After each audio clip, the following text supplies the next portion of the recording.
दोस्तों नमस्कार, कैसे हैं आप लोग। आप सबको सबसे पहले नवरात्रि की एडवांस में शुभकामनाएं।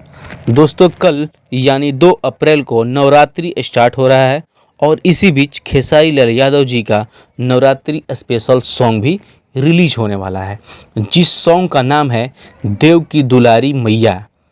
देव की दुलारी मैया। दोस्तों ये भक्ति सॉन्ग है, बहुत ही शानदार और बहुत ही स्पेशल होने वाला है। कल 2 अप्रैल को समारोह भक्ति के यूट्यूब चैनल पर रिलीज होगा।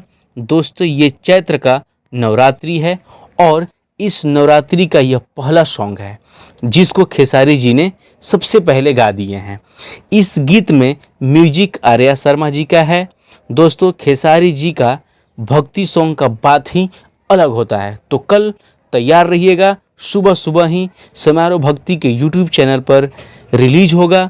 अगर ये अपडेट आप लोगों को अच्छा लगा हो तो वीडियो को लाइक कर दीजिएगा और चैनल पर नए हैं तो चैनल को सब्सक्राइब कर दीजिएगा, ऐसे ही भोजपुरी से जुड़ी तमाम खबर सबसे पहले पाने के लिए। तो चलिए मिलते हैं अगले नेक्स्ट वीडियो में, तब तक आपको बाय, टेक केयर।